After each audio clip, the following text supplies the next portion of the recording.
So I just want to make this video because an article I saw on Facebook. Uh, I just, I just can't believe. I can believe it actually, and that's the problem. Is that I can believe it, but I wish that I couldn't believe it. And you can see it right here, over here. Charlie Kirk helped create an American culture that would laugh at his death. It's hard to take the outrage about this kind of dark humor seriously. In other words, yeah, people are tap dancing on his grave, but it's hard to be mad. Written by Amon Ismail. Amon Ismail. I'll let you do what you will with your assumptions on that name. So here's what it says. There's no denying that before he was a right-wing firebrand, Charlie Kirk was a husband and a father, and a man it's clear that many people loved. And an awful thing happened on Wednesday. That man was gunned down in public on camera. The image of him slumped in his chair will live in our political memory for a generation. I want to pause for a second. The problem that, what's his freaking name?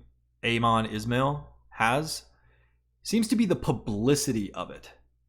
He was gunned down in public on camera, and that the image will live in our memory for a generation. Thank God it will. Thank God. Satan always overplays his hand. If that had been done off camera, you would be envisioning it as a sanitized Hollywood-style version of an assassination, but we saw what it really looks like. We saw what evil actually looks like on September 10th. And if you haven't seen the close-up video, it is one of the most awful videos I've ever seen. And if you are the kind of person who you feel like you fully understand evil, don't watch it. But I have to say, in the same way that you need to see an aborted baby to understand the severity of it, I think some people need to see the video of Charlie Kirk up close getting killed, of him being martyred. Because it is so shocking to your core, and it is so disturbing. You cannot get that image out of your head, and the left wishes we could. Because if we could get that out of our head, if they could erase that from our minds, we'd forget.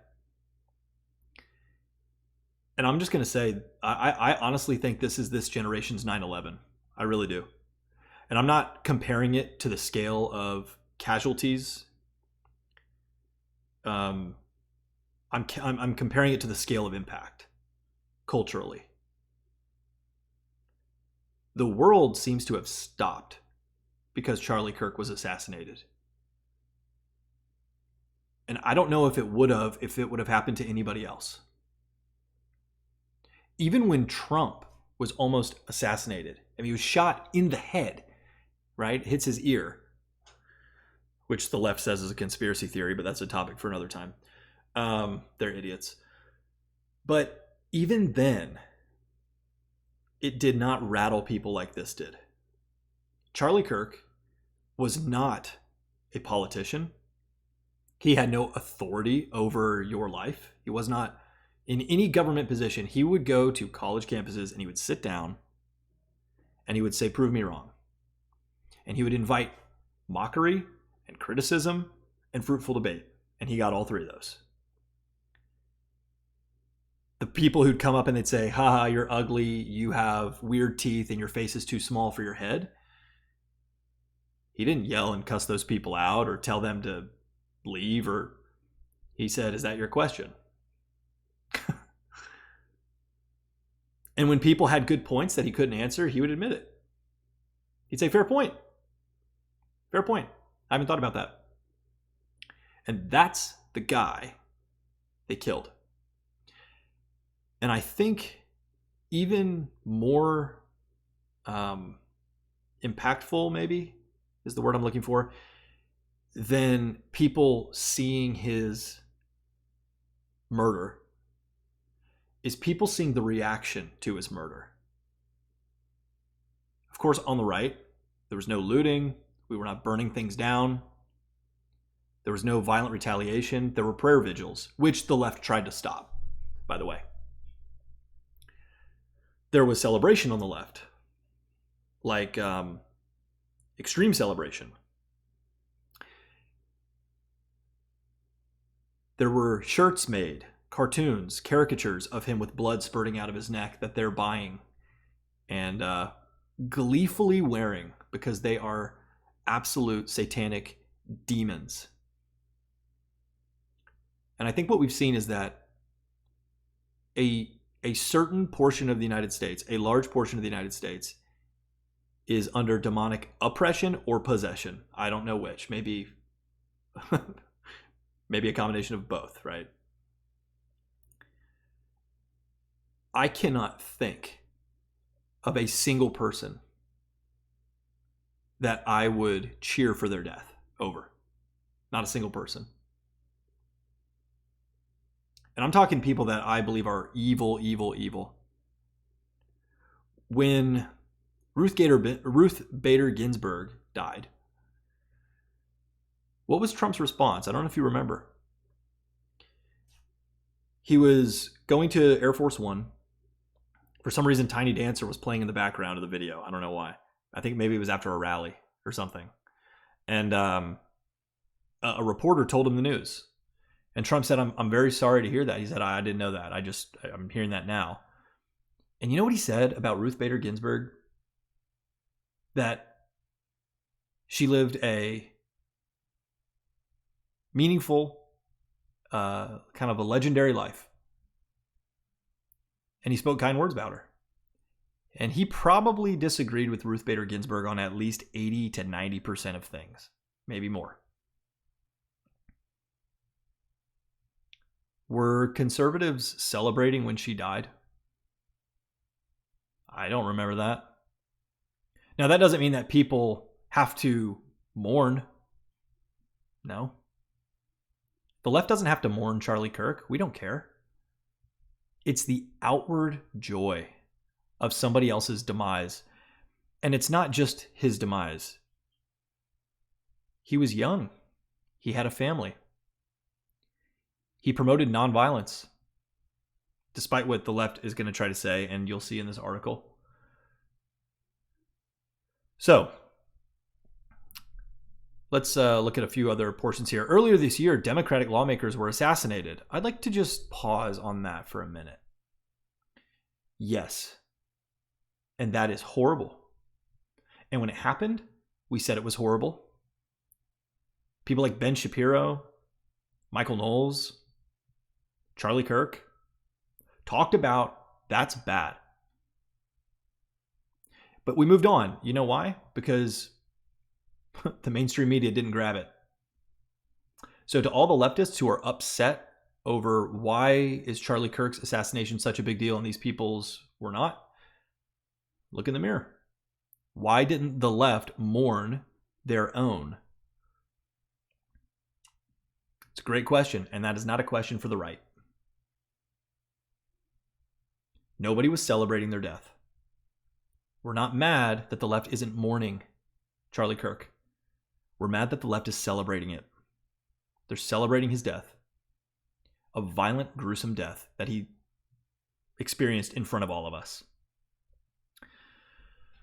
And then they kind of throw in there, the now sitting president survived 2 snipers' attempts on his life. Actually, yes, but I believe there was a third that was thwarted as well. But the circumstances of Charlie Kirk's killing, an end no one deserves, they put this in here so that they don't get canceled, can't erase the role he himself played in pushing American political culture toward embracing violence. The Overton window shifted partly by his own hand. No, it didn't. You know how I know? Because Charlie Kirk could go back in time to 1960, 1970, 1980, 1990, and he would be well within the Overton window. The Overton window, for those who don't know, is what is socially acceptable, what is politically acceptable. If I took the average Democrat and I put them in 1960, 1970, 1980, 1990, they would be far outside the Overton window. And this is actually fact. Pew has done research on this. The left has gone extreme left and the right has pretty much stayed the same. In fact, the right has even moved a little bit left. Who on the right now is saying we need to, overturn gay marriage? It's not even an issue anymore, right? Now, personally, I think we should, because the Obergefell decision was unconstitutional, but that's a totally different topic. Nobody is marching in the streets trying to overturn that. So, he celebrated when violence came for his enemies. Flat out false, and I think Erica Kirk should sue Slate for defamation. When Paul Pelosi was nearly killed in his own home, the grace this purported holy Christian man could muster, they are just so wicked, are they not? In the way that they frame this. The grace this purported holy Christian man could muster amounted to a homophobic snicker and a request for some amazing patriot to be a midterm hero and bail this guy out. Let me just say this. When you click on homophobic snicker, guess what? It takes you to an article that has nothing to do with that whatsoever. Watch this. Let's search for Kirk. Kirk. Oh, it's not in the article. Interesting. Awesome reporting, Slate. It's almost like you put that in there just so that people read this who are... They're headline readers and they are article skimmers, and they just skim and they go, oh yeah, homophobic snicker. Yeah, I believe that. They're not going to click that and find out that you're lying. And his request for some amazing patriot to be a midterm hero and bail the guy out. In case you are wondering, he was being sarcastic. He was making a point that in the Bay Area, you can murder a civilian and you can be out in 30 days. But you will attack Paul Pelosi with a hammer, and the full weight of the government is coming down on you, and you will not make bail. It was a joke meant to highlight the insanity of the left in allowing violent crime. It was an anti-violence statement. Disgusting Slate article here. He claimed to have helped in transporting 80 plus buses full of patriots to fight for this president the morning of January 6th. Do you know how many people died on January 6th? One. Who was it? Trump supporter who was shot in the head. Okay. And I just want to point out, we're allowed to protest. Patriots fighting for the president? Is the left going to tell us we can't say fight now? Because Maxine Waters said to get into people's faces and harass them in public. And Barack Obama has said fight quite a bit. Joe Biden said fight. Kamala Harris said fight. But when Trump was shot in the head and he got up and said fight, fight, fight with blood dripping down, that was a problem, wasn't it? The left is a gaslighting machine. They will do to you the worst things possible, and they'll tell you it's your fault. They will take excuse the graphic description here, but they will take a massive steaming dump down your throat, and they will call you homophobic or sexist or bigoted when you throw it up.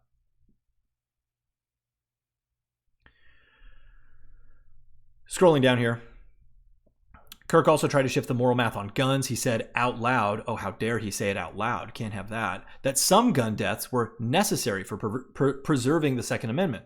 After American children were slaughtered in classrooms, you'd expect a father to show empathy. It's the bare minimum. Oh, what's more empathetic? What is more protective of children than saying, let's arm the teachers. Let's defend the kids. What does the left want to do? The left wants the kids to sit in a classroom in a gun-free zone that has historically shown to not work and be sitting ducks. And I just think that we should point out, it's not the moral math on guns. It's the moral math on who's using the guns. Who is it? It's a leftist. Almost every single time. The Nashville shooting. Trans. The what was the one that we just had? Was it Michigan or Minnesota? I think it was Minnesota, right? Trans. Charlie Kirk's own shooter. By the way, using a bolt-action rifle. Please, someone, show me the Democrat calling to outlaw bolt-action rifles. This is a ridiculous argument. But anyway, Charlie Kirk shooter, murderer. Not trans as far as we can tell. Dating a trans person and involved in what seems to be, we'll see what ends up coming of it, a trans terror cell. When you normalize laughing at or hand-waving away attacks on your opponents, you help create a world where a shocking death itself becomes content. I'm sorry. I seem to remember that when Trump got shot, we pivoted very quick to Kamala Harris being the new nominee. And we still know nothing, really, about the guy who tried to kill Trump. Don't tell us about laughing or hand-waving away attacks on your opponents. Immediately after Charlie Kirk was killed, immediately, people were standing up and cheering. The guy in like the third row who says he was trying to distract the shooter, yeah, like anybody believes that. The left is evil, and they support violence, and the right supports prayer, and they make fun of us for prayer. They make fun of us praying for people. And then they kill us. Yes, you'd have to be a monster to watch Kirk get gunned down and not feel anything. But, of course, there's always got to be a but, doesn't there? He also had a very active hand in propelling America toward being a nation of unfeeling monsters. This is a lot like a woman going out in a skirt, it's maybe a little short, and getting raped, and saying she had a very active hand in propelling that rapist and raping her. The mask is totally off with the left right now. They're not trying to hide who they are anymore. And remember, okay, this is rules for Marxists, rules for radicals. If the left is accusing us of something, it's something they're doing. Every single time. Every time. They are laughing and giddy over Charlie Kirk's death. We are not the unfeeling monsters. We went to church on Sunday. Where did the left go? Wasn't church. Kirk pushed the idea that people's identities or political beliefs make them inherently dangerous. They do. If I have a political belief that I should kill people who disagree with me, that political belief is inherently dangerous. He called Muslims like me incompatible with America just this summer. He released a podcast episode literally titled Islam Incompatible with the West. See how they twist there? No, it's not that Muslims, I don't know, maybe Muslims like you are incompatible. It's not that Muslims in general are incompatible, but the devout ones are incompatible with the West. Absolutely. Just like Christianity is incompatible with Muslim countries because we value freedom of speech. We value liberty. We value a justice system not based on a patriarchal, honor-killing, child-molesting prophet. Absolutely, Islam is incompatible with the West. And if you want proof of that, take a look at Europe. Days before he was shot, a post circulated quoting him, "Islam is the sword the left is using to slit the throat of America." Yep, it is. And you just did it right there. You just did it. You're making it out to seem that Charlie Kirk is the dangerous one when he's the one who was murdered. And he said people who have ideologies, like maybe Islamic ones, about lying to your adversaries and killing your enemies. Jesus said to love your enemy as yourself. Charlie Kirk quoted that a lot. He quoted Jesus a lot. I don't recall Charlie Kirk ever telling anybody, ever, to commit violence. But I certainly know about Muslims calling for violence. That's for darn sure. I want to be the kind of person who could rise above that and mourn him, but I can't. I've spent my entire life living with the consequences of that kind of rhetoric, and it has real-world consequences. Blah, blah, blah, blah, blah, blah. Okay. Mosques across the country are facing threat of arson, shootings, vandalism. And that's wrong. And I don't think a single Christian would ever have a problem saying that that's wrong. But I don't think mosques are being attacked by and large. Not in the United States. Actually, in the United States, it seems to be churches and Christian children that are being executed. All right. There was one more thing here. If jokes about Kirk's death are dangerous, so are the words he said while alive. Look at that sleight of hand. If jokes about Kirk's death are dangerous, so are the words he said while alive. It's kind of a circular argument here. Because Charlie Kirk said things that we don't like and we have deemed dangerous, then after the fact of him being murdered, when you celebrate an actual real murder, not talking a political idea like Charlie Kirk did, not saying, hey, we should not import illegal immigrants here. Charlie Kirk was not celebrating anybody dying. But because they have labeled words as violence, then they have a justification for saying, well, if jokes about his death are dangerous, then so are the words he said while he was alive. And if Charlie Kirk is a dangerous person, then what do you do with dangerous people?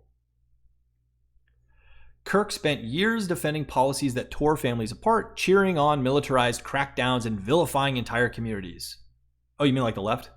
Tearing families apart? You mean like advocating for children to have their genitals mutilated? Cheering on militarized crackdowns? Oh, you mean like during COVID where if I didn't get injected with an experimental substance, you wanted me to lose my job and not be able to support my family? Oh, vilifying entire communities? You mean like you're doing right now, calling America towards a nation of unfeeling monsters?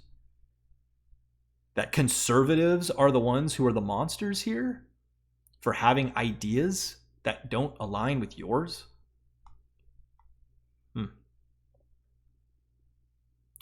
When Kirk's targets make dark jokes about his death, it's the product of years of suppressed rage finally spilling out.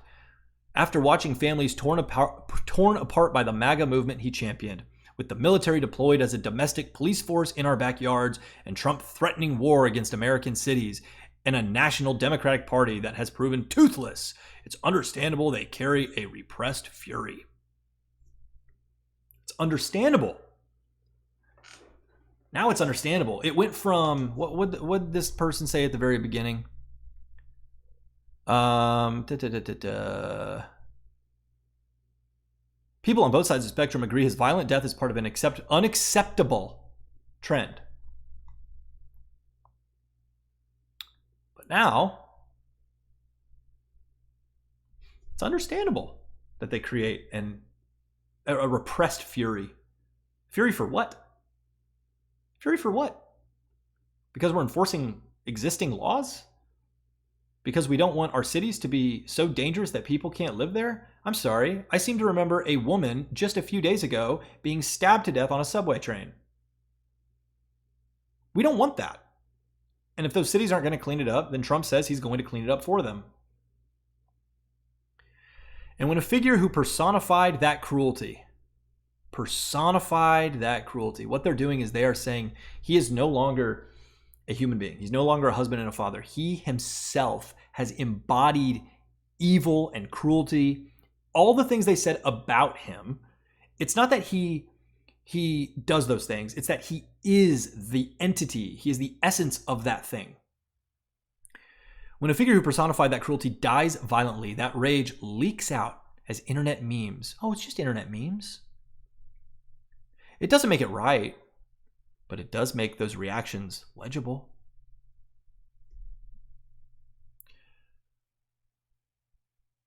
Charlie Kirk told Americans, let me just read this last part, their opponents weren't just wrong, but dangerous. He was right. You know how I know? Because Charlie Kirk is not here right now. And we all are. You can tell I don't have a good memory here. Amon Ismail is still here. Joe Biden is still here. Who else is on the left? Cenk Uyghur is still here. The left is still here.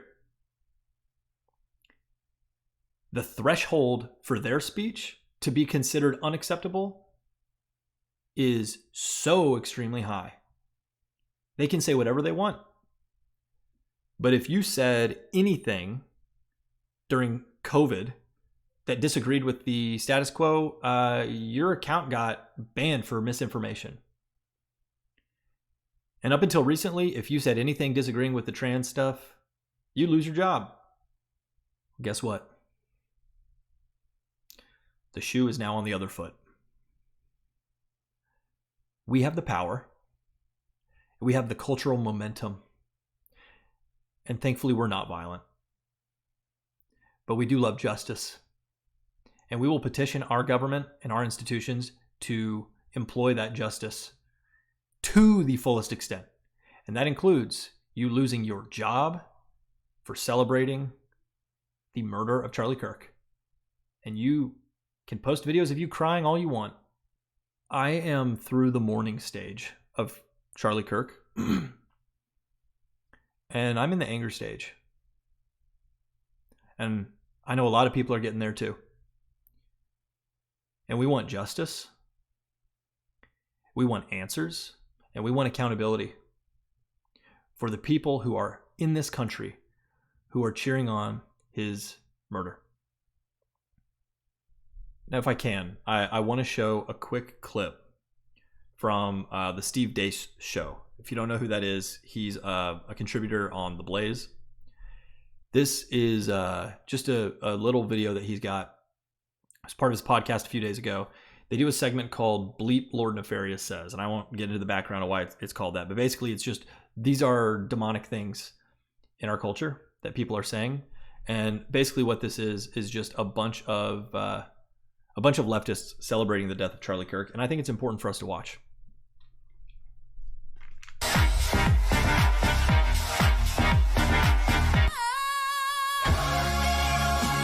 I'm not saying she deserved it, but I'm saying God's timing is always right. And goodness knows the wicked lives are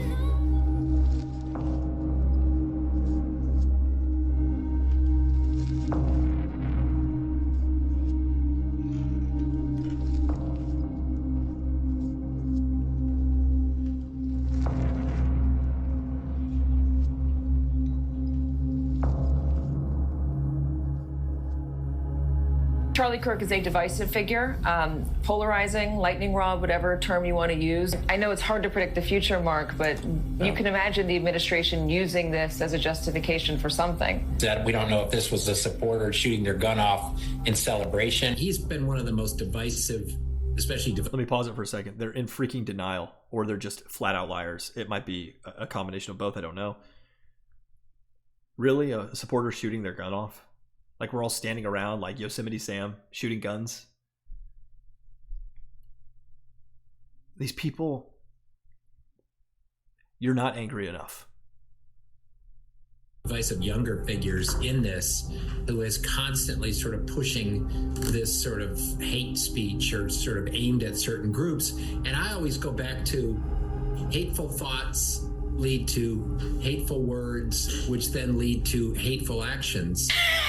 To everyone saying that it was such a senseless, violent act.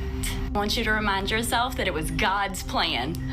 I've got to say political rhetoric, too, from both sides, often gets out of hand. You're going to lead us in a moment of prayer out loud for Charlie and his family. Those are your elected officials. Elected officials in the United States. booing a moment of silence. Let's wait a minute. The House will be in order. The House will be in order. I think there are people who are fomenting it in this country. I think the president's rhetoric often foments it.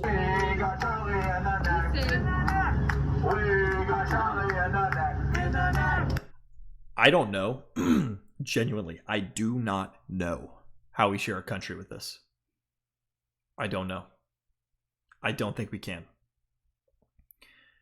Because who will they target next? And who will they tell you deserved it next? I don't think we can punish this enough. And what I mean by that is, non-violently, of course, through the proper channels, of course, but our government, our FBI, that they've weaponized against us for years, we use it now. And we go after these people. This is calling for violence. This isn't making a meme. Okay? This is calling for violence. It's illegal. But the left has gotten away with it for so long, they've done this, that they think they have immunity. That's why they're not scared. That's why they're doing this. We need to make people scared to say things like this in society. They need to feel like their life will be ruined beyond belief. They will not have a job. They won't be able to participate in polite society if they do this. That's what has to happen.